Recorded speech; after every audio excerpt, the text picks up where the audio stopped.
Salut à tous et bienvenue sur NPM Mindset. Si t'es nouveau par ici, n'oublie pas le petit rituel. Un like, un abonnement, un partage et tu mets la vidéo en favori. Ça nous aide énormément. Aujourd'hui, on s'attaque à une loi vraiment fascinante et assez contre-intuitive des 48 lois du pouvoir de Robert Greene. On va décortiquer ensemble la loi 18. Et comme d'habitude, on se base à 100% sur le texte du livre. Pas d'interprétation perso, juste l'essence pure de la stratégie.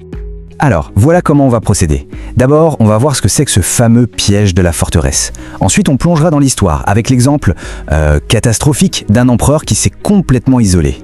Juste après, on verra le contre-exemple parfait, le coup de génie d'un roi qui a fait tout l'inverse. Et pour finir, on verra comment on peut appliquer tout ça, nous, aujourd'hui. Allez, c'est parti, on entre dans le dur. La loi 18, elle vient bousculer une idée qu'on a tous un peu en tête. Pour être en sécurité, il faut s'enfermer, se barricader.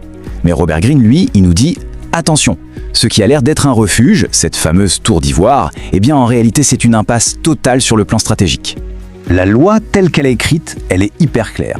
En gros, le monde est une jungle, les ennemis sont partout. Une forteresse, ça semble être l'endroit le plus sûr. Sauf que l'isolement a ses propres dangers. Il te coupe des infos cruciales. Il fait de toi une cible super facile et tout le monde commence à te trouver suspect. C'est simple, la sécurité, elle ne vient pas des murs que tu construis, mais des ponts que tu crées. La vraie protection, c'est de circuler, d'être au contact, de savoir ce qui se passe. S'isoler, c'est comme décider de devenir aveugle et sourd volontairement. Et cet isolement, ça déclenche une vraie réaction en chaîne. C'est pas juste un petit problème, c'est carrément un suicide stratégique. Pensez-y, sans info fraîche, on perd complètement le sens des réalités. On ne voit plus les complots qui se trament dans notre dos. Et petit à petit, la forteresse qui devait nous protéger, elle se transforme en prison. Et là, on est à la merci de la moindre attaque, tout simplement parce qu'on ne la voit pas arriver. Et à cette citation de Machiavel que Greene met en avant et qui résume tout à la perfection. Privée de communication et de renseignements, la citadelle tombe aisément. Ça veut tout dire, non? Même les murs les plus épais du monde ne servent à rien si, à l'intérieur, on est coupé de tout. Le vrai pouvoir, ce n'est pas la pierre, c'est le flux constant d'informations. Bon, maintenant passons à l'exemple historique. Et vous allez voir, c'est une histoire assez incroyable qui montre à quel point violer cette loi peut avoir des conséquences absolument dévastatrices. Alors, on va mettre face à face deux géants de l'histoire, avec deux stratégies radicalement opposées. D'un côté, on a l'échec total, la stratégie de l'isolement, avec le tout premier empereur de Chine, et de l'autre, le triomphe absolu, la stratégie de la circulation, avec notre Louis XIV, le roi soleil. Deux approches, deux destins complètement différents. C'est ça qui est fascinant. Et pour bien comprendre, il faut se rendre compte de la puissance de ce premier personnage, Qin Shi Huangdi. Ce type a unifié la Chine, il a mis fin à des siècles de guerre et il était, sans exagérer, au sommet du monde. Et c'est justement ça, sa position de pouvoir absolu, qui rend sa chute si instructive pour nous. Et regardez bien cette chronologie, c'est une véritable descente aux enfers. Plus sa paranoïa augmentait, plus il s'enterrait vivant dans son palais gigantesque, coupant tout contact direct avec le monde. Il est devenu une sorte de fantôme au cœur de son propre empire. Le résultat, à sa mort, personne n'est au courant avant des semaines. C'est le chaos. Les complots éclatent de partout et la dynastie qu'il a mis toute une vie à construire s'effondre en quelques années à peine. Sa forteresse est littéralement devenue son tombeau. Face à cet échec monumental, Robert Greene nous offre l'antidote parfait. On passe maintenant à l'exemple de celui qui a tout compris. Comment utiliser la connexion pour non seulement prendre le pouvoir, mais le consolider. Et cet exemple, c'est le coup de maître de Louis XIV. Et là, attention, la nuance est essentielle. Louis XIV, il n'a pas bâti une forteresse. Il a bâti le château de Versailles. Et Versailles, ce n'est pas un bouclier, c'est une arme de pouvoir.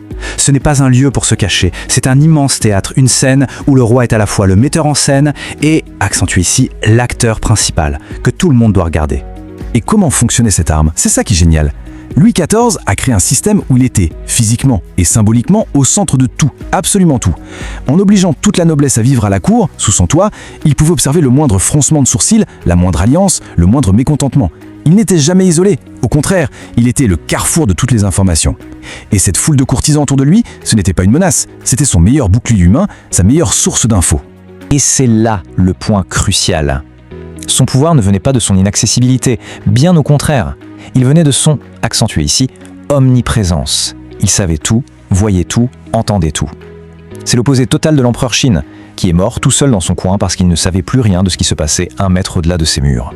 D'accord, alors comment est-ce qu'on transpose ces leçons du passé dans notre monde aujourd'hui? Qu'on soit entrepreneur, manager ou qu'on cherche simplement à avoir un peu plus d'influence dans notre vie, le principe, lui, il ne change pas d'un iota.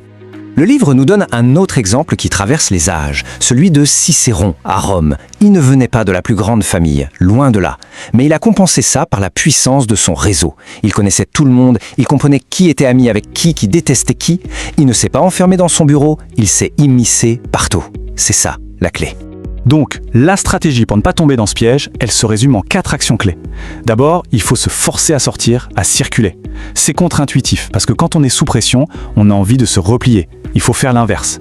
Ensuite, chercher activement de nouveaux alliés. Troisièmement, se mêler à des cercles différents du sien. Et enfin, le plus important, se placer au centre des flux d'informations. Devenir, comme Louis XIV ou Cicéron, un passage obligé. Et tout ça, c'est parce que le pouvoir, à la base, c'est une création humaine. C'est social. Ce n'est pas un lingot d'or qu'on peut stocker dans un coffre-fort. C'est une dynamique qui se nourrit des contacts, des échanges, des relations. Si on l'isole, il s'affaiblit et il meurt. C'est aussi simple que ça.